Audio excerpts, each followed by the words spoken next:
se retrouve pour la deuxième partie de mon carnet de prépa.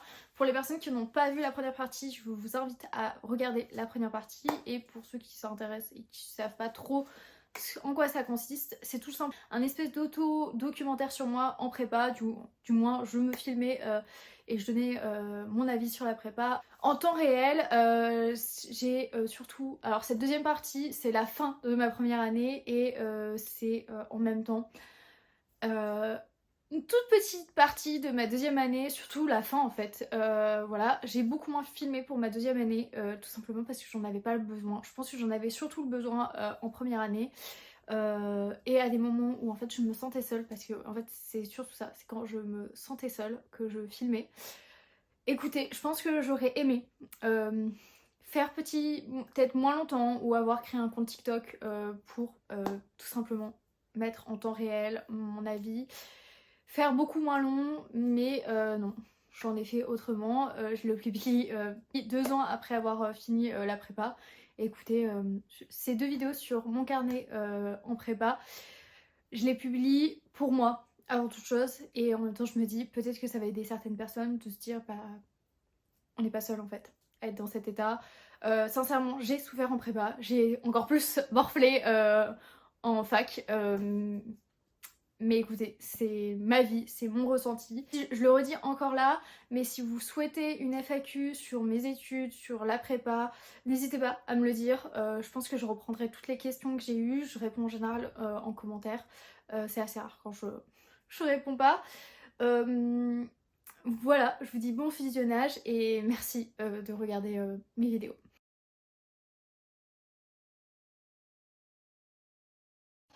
Je suis en pyjama. Je ne sais pas combien on est juste le premier jour des vacances de décembre. Je ne sais pas si vous entendez sur mon ordinateur comme ça. Mais je n'ai jamais été aussi contente d'être en vacances.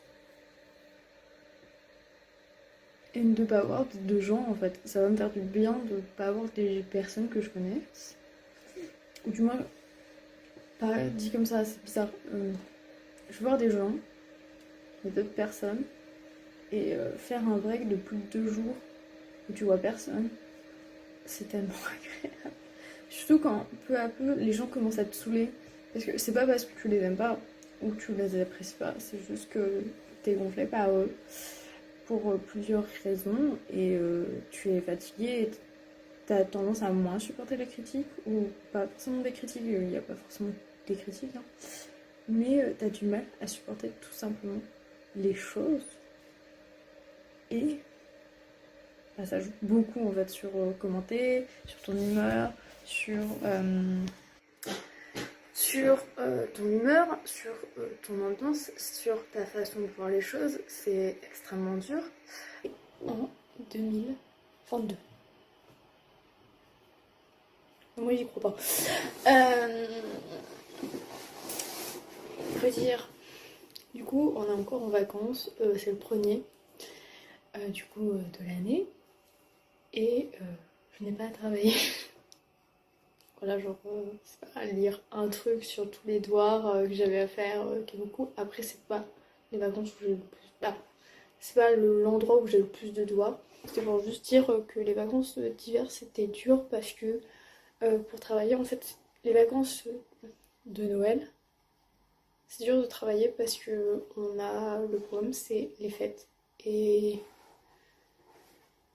Comment dire alors, quand t'es de la région, que ta famille est de la même région où tu vas faire, ou du moins pas de la région, mais que de la même ville ou du même secteur plus ou moins de où tu vis toi, ou du moins d'où est ta prépa, ouais, où tu vis, parce qu'en soi la prépa c'est pas gênant, en gros où tu vis à l'année pour ces années de prépa, je pense que c'est moins gênant que quand tu es à je sais pas combien de kilomètres et tout de chez toi. Parce que au final, j'étais grave fatiguée au début des vacances. Le temps que je me remette, il fallait que je range. Ça a été dur. Après, le temps que bah, il y a eu les fêtes, le temps que je revienne. Là, c'est très dur. Je vais parler d'abord de la prépa et après je vais parler d'autre chose. C'est très dur parce que j'ai du mal à travailler. Ce week-end a été catastrophique. Quand je suis en cours, j'arrive à travailler. Quand je suis chez moi, je n'y arrive pas. Et c'en est en fait, c'est limite anxiogène. On m'avait déjà vu dans un état bien plus pitoyable depuis le début de la prépa, mais j'ai besoin de parler d'un truc puis d'un autre. Et je pense qu'elle sera coupée en deux et je pense que je referai même la vidéo. Quand je dis état pitoyable, c'est-à-dire que je suis en mode dégueulasse. J'ai l'impression que genre je suis au bout de ma vie. Ça fait une semaine qu'on a repris. Ça fait une semaine que j'arrive à travailler en cours. J'ai jamais été autant productive pendant les heures de cours. Voilà. Mais j'ai jamais été autant pas du tout productive en dehors des heures de cours. Je n'ai pas réussi à travailler depuis samedi. J'ai travaillé que le latin. Même Voltaire, je l'ai pas fait. Voltaire, j'ai eu du mal à le faire mercredi. Je l'ai pas fait mercredi, je l'ai fait jeudi. Et je me dis, putain, encore que j'ai pas mon DS d'histoire vendredi. Mais j'ai un DS de géo samedi, un DS demain en anglais, un DS en latin. Le DS d'anglais, je m'étais préparée de ouf en avance. J'avais fait en sorte que je puisse travailler grave en avance. Sauf que je n'ai révisé aucun mot. Le latin, je vais le gérer. Et encore, je vais le gérer. Il y a des trucs que je vais pas du tout gérer. Et en fait, c'est anxiogène parce que je me dis, j'ai fait presque tous les devoirs écrits. Là, j'ai juste 3 trucs à faire à l'écrit. Donc c'est ce que je vais faire. Je vais installer aussi le livre que je dois lire sur la Kindle. Et je vais pas faire de nuit blanche parce que je pense une fois que j'aurai fait mes devoirs à l'écrit, ou du moins les trucs qui sont à l'écrit, et que j'aurai révisé l'anglais, je ne vais pas travailler plus. Donc là, je vais faire latin, puis après écrit, puis après anglais. J'ai bu un matcha, j'ai envie de dormir.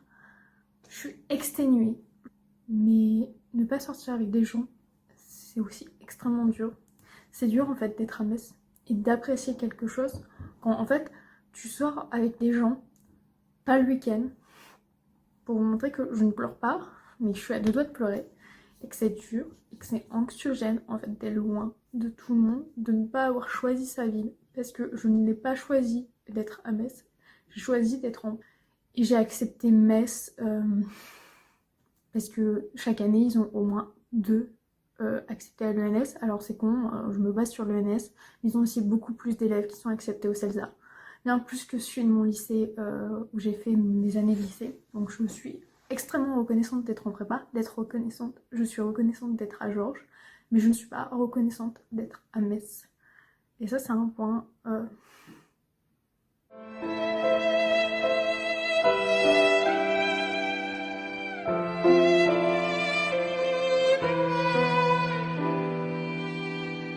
Ça fait hyper pitié. je suis désolée, j'ai honte de faire ça. Mais je pense qu'au bout d'un moment, il faut montrer la réalité, surtout quand tu es loin de ta famille. Tu as personne que tu connais dans la ville, à part des amis. Je vais mettre des gros guillemets entre amis parce que j'estime pas que c'est mes meilleurs amis pour la vie. Je les adore, mais je suis sûre que je les gonfle. Et je suis sûre que... Et moi, j'en suis sûre d'une chose, c'est que si elles me gonflent, c'est que je les gonfle autant. Je suis habituée depuis le lycée à être loin de ma famille et je vais mettre des gros guillemets parce que c'est faux. J'étais habituée à être loin de ma mère et ça me fait pas autant souffrir que ça d'être loin de ma mère, d'être loin de ma soeur.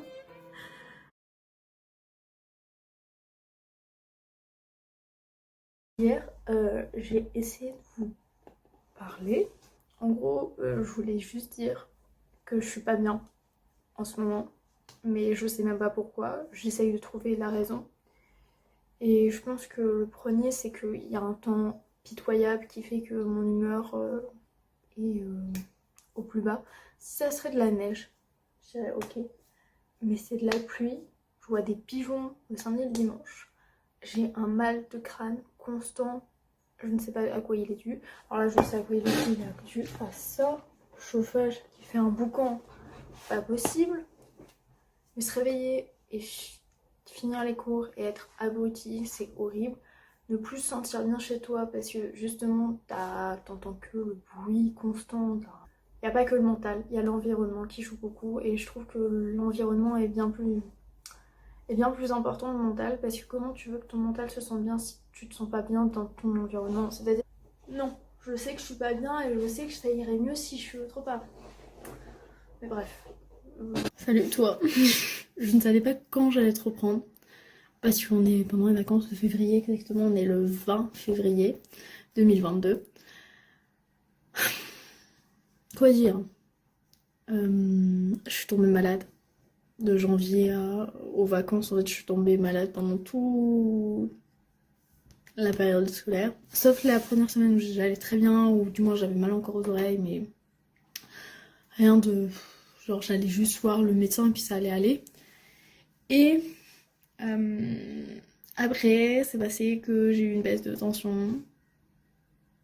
Puis voilà. Et je sors maintenant, enfin, sur Metz. Je me balade. Et j'apprécie plus Metz qu'avant. Donc c'est pas que Metz, je détestais ça, c'est juste que j'arrivais pas à apprécier Metz. Et c'est... J'ai réussi à faire mes devoirs pendant les vacances, alors que je suis encore tombée malade pendant les vacances. Ce n'est pas les cours. Je n'ai pas cherché à éviter les cours.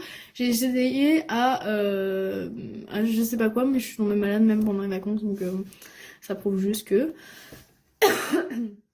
la preuve que je suis toujours malade. Mes profs vont me voir arriver.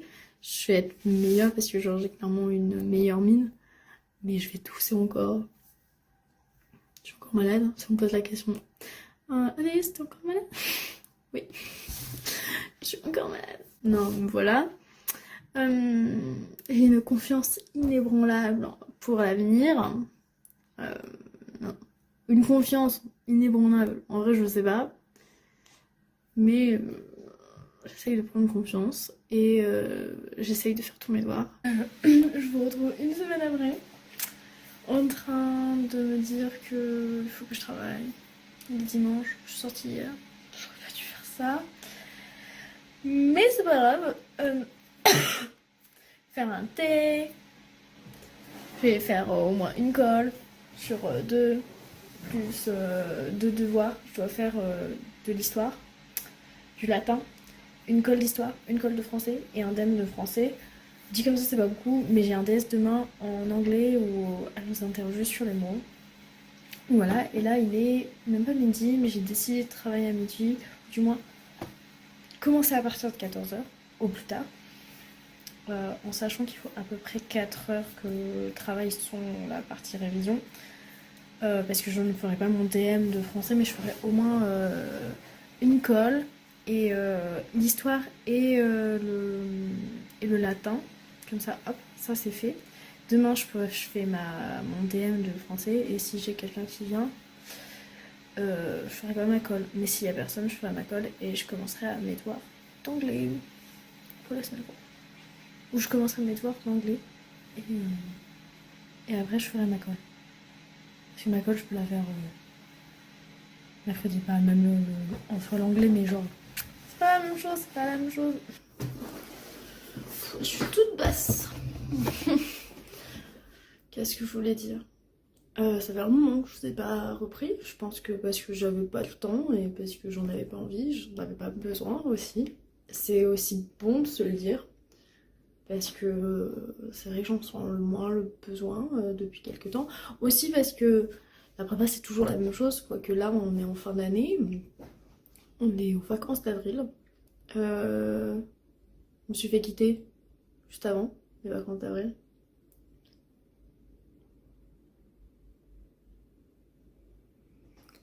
Écoutez, ça va... C'est bizarre. Et c'est pas la prépa. Mais sachez que... vaut mieux ne pas avoir de relation amoureuse. Si vous n'avez pas de copain, ne vous mettez pas en copain en prépa. Ou faites-le pendant les vacances d'été et dites-vous clairement que c'est... Ou dites-vous clairement c'est juste un plan pour... comme ça quoi. C'est pour sortir, genre pas plus quoi. C'est vrai que j'ai vraiment un sacré dégradé quand même. Bref. Je reste quand même sur un truc de je ne sais même pas si je veux rester à Metz ou pas, si je suis pas prise en prépa, parce que j'ai une forte probabilité de ne pas être prise en prépa l'année prochaine. Rester, j'avais pas envie de déménager, j'en avais trop marre, j'ai assez déménagé, j'ai assez bougé dans ma vie, et puis voilà. Et j'aime bien mon appart.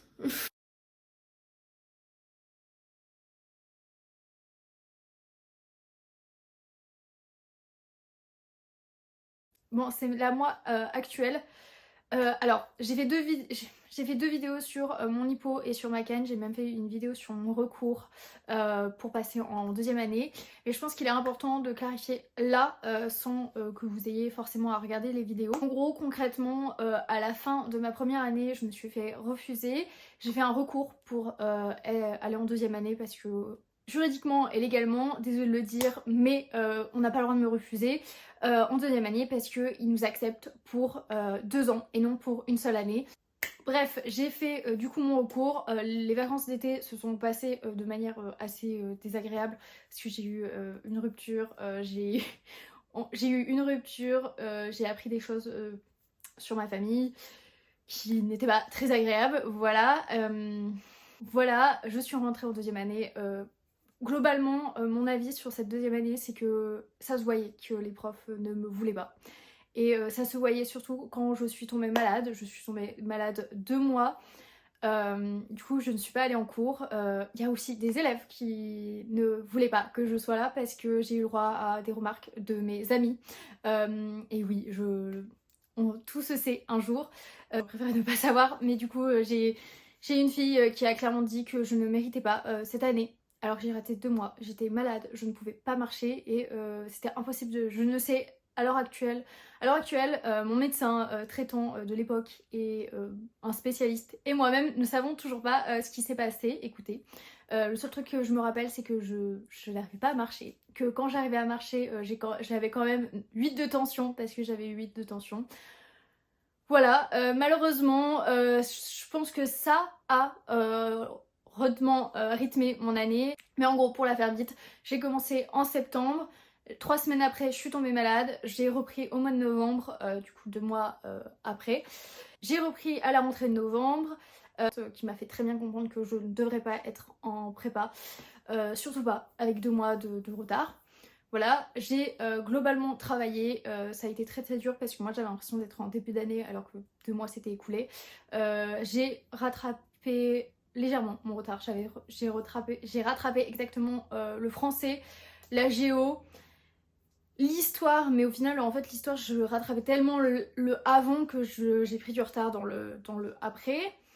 J'ai pas rattrapé la philo et l'anglais en fait que je le rattrape ou pas ça ne changeait rien. Globalement ça... Plus je parle avec mes copines de prépa, plus elles me disent qu'elles le stress. Mais on stresse tous, les gars. Non, en vrai, plus sérieusement,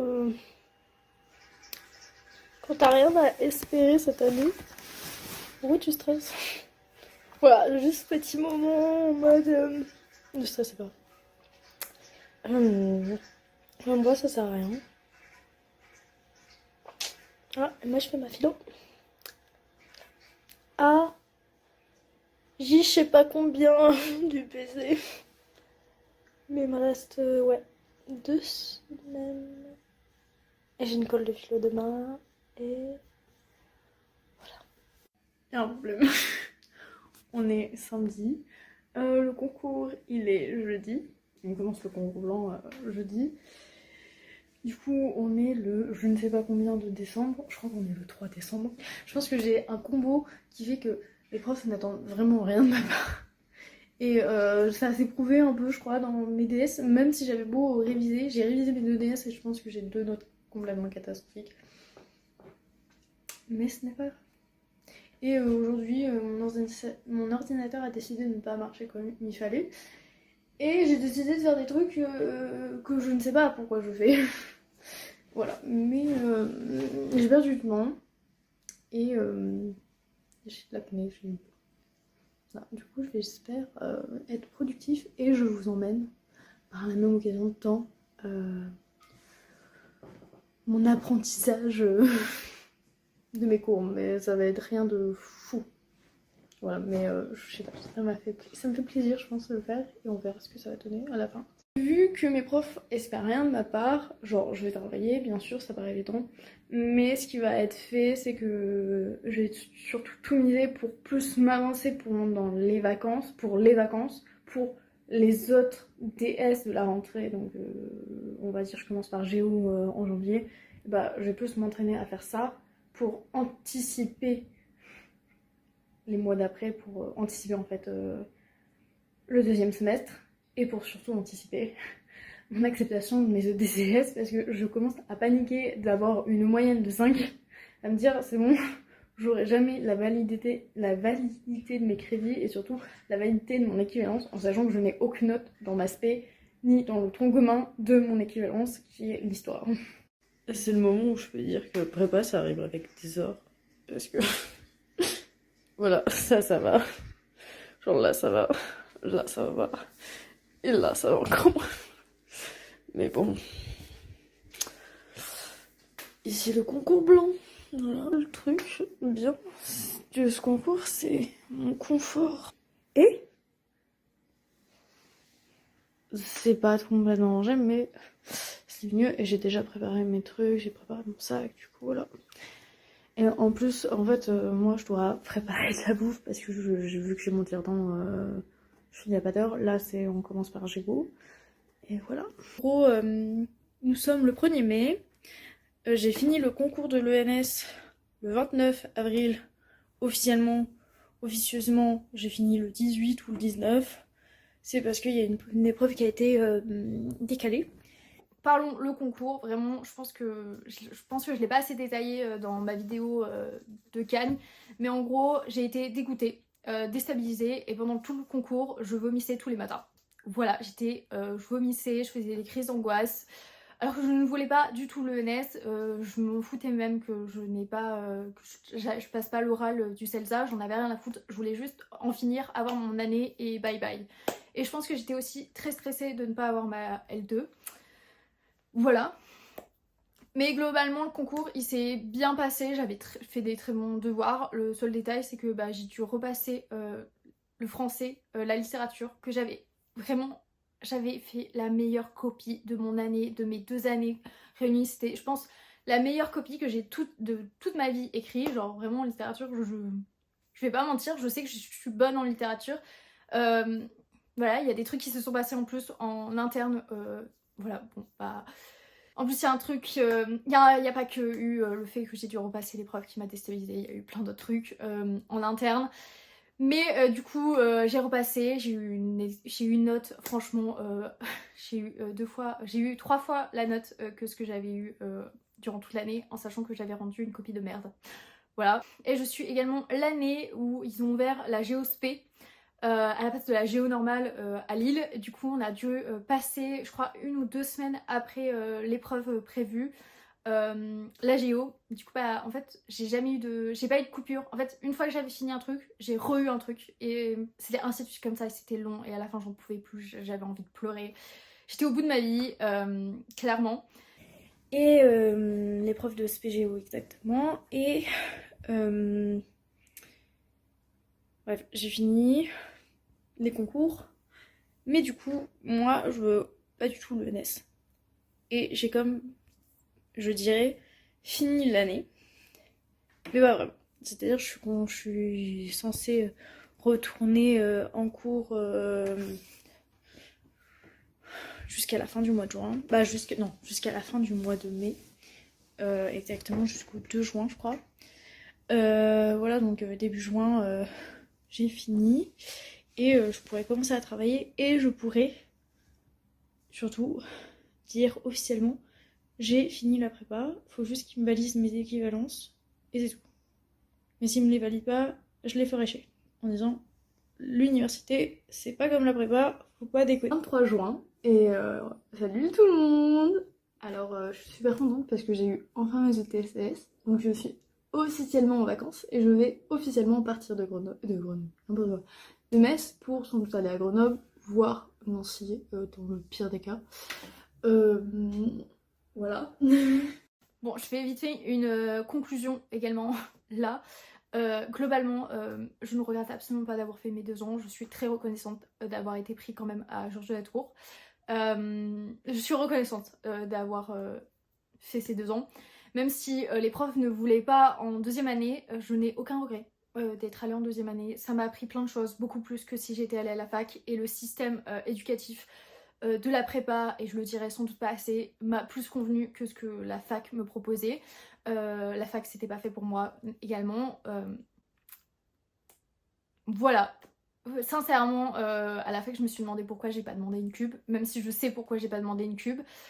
En vrai j'ai un discours assez mitigé parce qu'avec beaucoup de recul, je sais c'était pour moi la meilleure solution et en même temps je sais dans quel état je me suis mise la première année et la 2e année, c'est-à-dire que la première année je travaillais beaucoup trop, la 2e année je travaillais toujours beaucoup, mais beaucoup moins, ou du moins j'arrivais plus à avoir mes horaires plus organisés. J'étais plus organisée, mais j'ai eu ce truc de j'ai été malade et ça m'a déglingué mon année.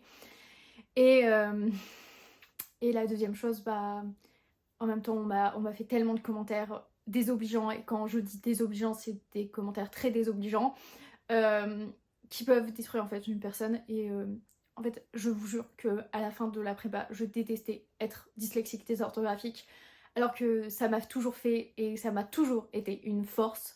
Et la personne qui dira que je n'en fais pas une force, il y a une personne qui m'a fait un commentaire sous une de mes vidéos en disant que je n'étais pas mature et que j'en faisais pas une force, ma dyslexie, ma dysorthographique. Ça fait depuis mes 5 ans, même 4 ans, que je sais que je suis dyslexique, dysorthographique. J'ai appris à grandir, à vivre et à en faire une force. Et pour la maturité, et je lui réponds là maintenant, vous ne pouvez pas juger sur une vidéo de 15 minutes sur 2 actions qu'on a fait durant une seule fois. Bon, merci encore d'avoir regardé cette vidéo. Je pense que je ferai toute une vidéo sur la dyslexie parce que ça me tient beaucoup trop à cœur. Ou la dysorthographie de manière globale. Ça me tient beaucoup à cœur et surtout de donner mon expérience, mon point de vue. Voilà, je vous invite à me suivre sur les réseaux, sur Insta, TikTok. Normalement, quand vous voyez cette vidéo, je suis actuellement aux États-Unis en tant que fille au pair à Boston. Je suis trop contente. Voilà, bisous bisous.